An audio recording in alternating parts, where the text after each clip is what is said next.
സ്വാധ്യായ ഡെയിലി വിസ്ഡത്തിലേക്ക് സ്വാഗതം. കല്ലെറിയുന്നവരെ തിരിച്ചെറിയരുത്.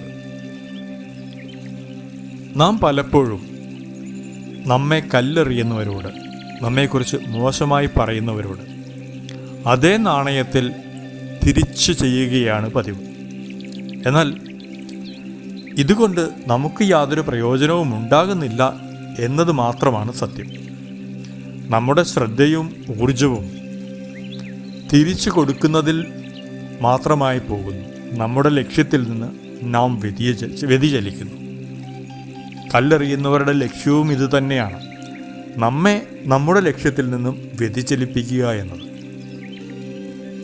ആലങ്കാരികമായി പറയാറുണ്ട്, നിങ്ങളെ എറിയുന്ന കല്ലുകൾ കൊണ്ട് നിങ്ങളൊരു കോട്ടയുണ്ടാക്കുക, മറ്റാർക്കും നിങ്ങളെ പിന്നീട് കല്ലെറിയാൻ കഴിയില്ല.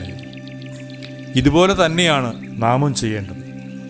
നാം പലതും ചെയ്യുമ്പോൾ, പുതുമയുള്ള പലതും ചെയ്യുമ്പോൾ, വ്യത്യസ്തമായ പലതും ചെയ്യുമ്പോൾ, മറ്റുള്ളവരുടെ അഭിപ്രായത്തിനു അനുസരിച്ചല്ലാത്ത കാര്യങ്ങൾ ചെയ്യുമ്പോൾ, നമ്മുടെ ബോധ്യങ്ങളിൽ നാം ജീവിക്കുമ്പോൾ തീർച്ചയായും പലതരത്തിലുള്ള കല്ലേറുകൾ നമുക്ക് നേരിടേണ്ടി വരും.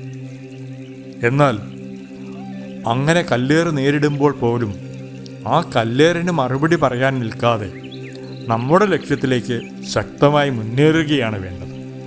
ആ രീതിയിൽ നാം നമ്മുടെ ലക്ഷ്യത്തിലെത്തുമ്പോൾ ഒരു രീതിയിൽ നാം എറിഞ്ഞ കല്ലുകൾ കൊണ്ട് ഒരു കോട്ട തീർക്കുകയാണ്.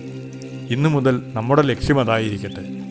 മറ്റുള്ളവർ എന്തു പറഞ്ഞു കൊള്ളട്ടെ, നമ്മുടെ ലക്ഷ്യത്തിൽ നിന്ന് വ്യതിചലിപ്പിക്കാൻ അവരുടെ പ്രവൃത്തികൾക്ക് ശക്തിയില്ല എന്ന ഒരു ബോധ്യത്തോടുകൂടി നമുക്ക് നമ്മുടെ ജീവിതം മുന്നോട്ട് നയിക്കാം. Thank you all.